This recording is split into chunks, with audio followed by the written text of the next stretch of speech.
Meskipun belum mampu menampilkan bentuk permainan terbaik, terkhusus jika mengingat kondisi lapangan di Myanmar yang juga cukup keras, Timnas Indonesia pada akhirnya berhasil meraih kemenangan di laga perdana mereka di ajang Piala AFF 2024. 3 poin ini tentu penting untuk meningkatkan kepercayaan diri skuad muda tim Garuda.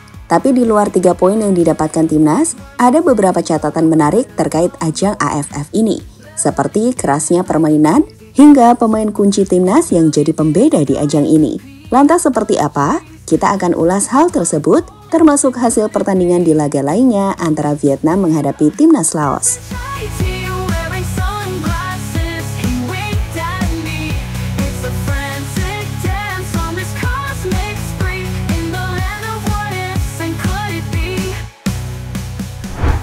Menjalani laga pertama di ajang turnamen Piala AFF dengan bertandang ke Myanmar, Timnas Indonesia yang di turnamen ini menggunakan para pemain under-22 punya target tinggi untuk bisa meraih kemenangan.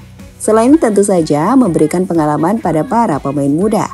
Terbukti, di laga kontra Myanmar, Coach Shin memilih untuk menggunakan para pemain muda di awal laga.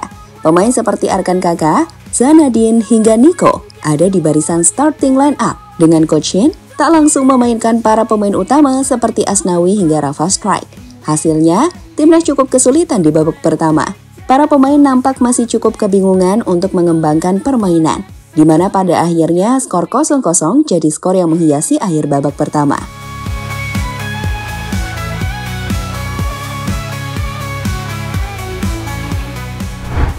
Memasuki babak kedua, melihat permainan Timnas Indonesia tak berkembang, perubahan besar pun langsung dilakukan oleh pelatih asal Korea, Coach Shin. Arkan Kakak yang tak terlihat di lini serang diganti. Begitupun di tengah, di mana Nico dan Zanadin yang ditarik dengan Rafa Strike, Asnawi dan juga Detan dimasukkan. Perubahan itu sendiri terbukti tepat, Timnas lebih percaya diri dalam menguasai bola, menciptakan lebih banyak serangan dan peluang, di mana akhirnya melalui skema lemparan ke dalam, Asnawi yang mendapatkan ban kapten dari Ferrari sejak ia masuk, mampu menciptakan gol lewat sepakan yang berawal dari bola rebound. Sebuah gol yang juga jadi gol penentu dari kemenangan Timnas di laga tadi. Berlangsung, Kakak bisa tercipta bagi Indonesia. Marcelino Ferdinand. Bolanya cepat lurus datar atau melambung. Baik dari Arhan disambut balik Ariel dan peluang bagi Asnawi Bakwan. Kapten kita menjawab tantangan yang diberikan. Berbicara soal laga yang pada akhirnya berakhir dengan skor 1-0 itu sendiri, Timnas Indonesia dapat dikatakan memang layak meraih kemenangan. Terlebih jika kita melihat apa yang dilakukan tim Garuda di babak kedua. Secara total, kita unggul penguasaan bola hingga 58%.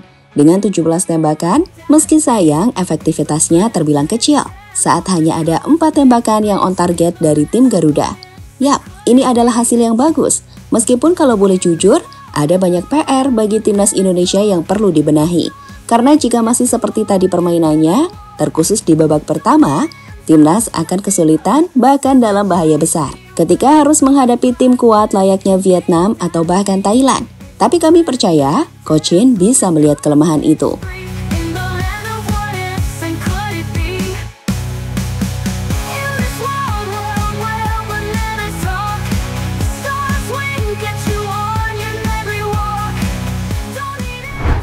AFF dan kerasnya permainan. Keputusan Timnas Indonesia untuk tidak menggunakan pemain-pemain utamanya dan memberikan kesempatan pada para pemain muda sepertinya dapat dikatakan sebagai keputusan tepat. Pasalnya, andai saja Timnas menggunakan pemain utama dan kemudian cedera, Indonesia jelas akan rugi dong. Apalagi tim Garuda punya agenda besar di round 3 kualifikasi Piala Dunia. Ya, di laga tadi, aura AFF memang terlihat jelas. Mulai dari lapangan yang keras hingga permainan yang rusuh bisa kita lihat. Seperti pelanggaran kepada Marcelino. Di momen usai Lino dilanggar, pemain Myanmar diketahui melepaskan tembakan bola ke arah kepala Lino, yang tentu saja membuat para pemain Timnas lainnya marah. Itu adalah aksi berbahaya dari pemain nomor 2 Timnas Myanmar.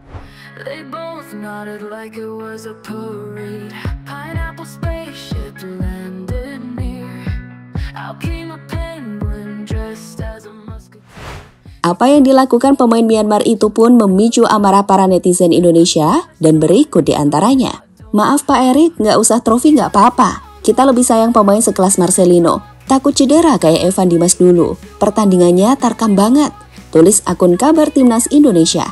Setelah disuguhin permainan taktikal di FIFA World Cup Qualification, kita balik ke Barbarian War. AFF at its purest form. Rafa Strike dalam hati. Seru juga nih turnamen, nyeleding orang, narik orang gak dapat kartu, tulis akun Fakta Bola Garuda.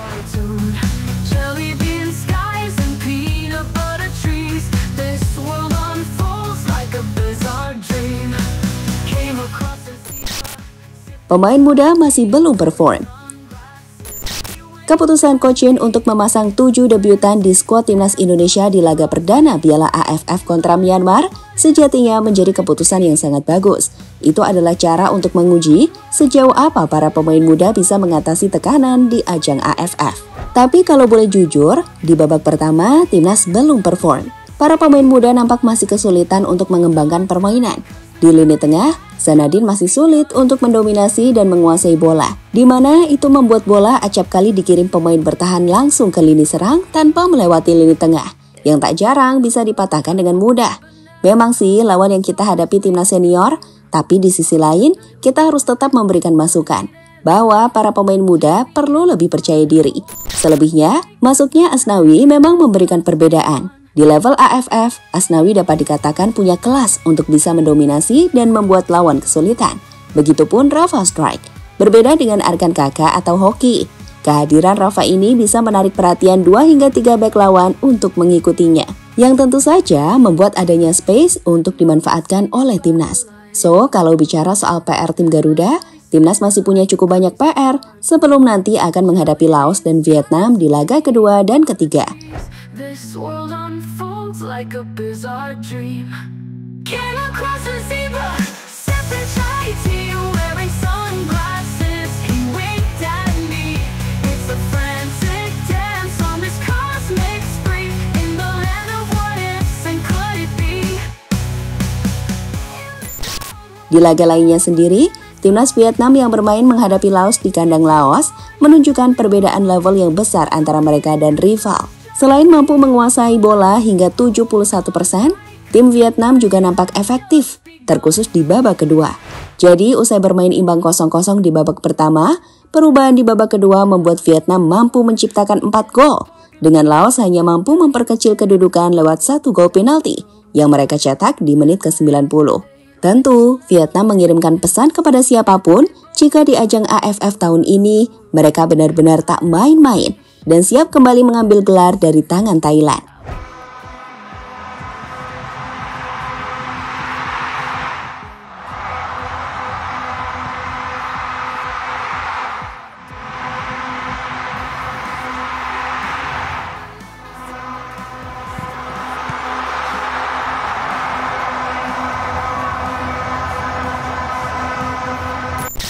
Dengan 2 hasil pertandingan semalam, maka saat ini Timnas Vietnam sukses memuncaki klasmen grup B dengan 3 poin.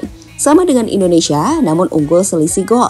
Di laga selanjutnya, Indonesia akan menghadapi Timnas Laos di Manahan Solo. Sedangkan Vietnam akan menghadapi Timnas Indonesia. Usai Indonesia menjalani laga kontra Laos. Jelas, Laos harus jadi laga di mana Timnas bisa menemukan sistem yang bagus untuk para pemain muda kita. Sehingga ketika ke Vietnam, kita telah siap menghadapi ancaman dari Nguyen dan kawan-kawan.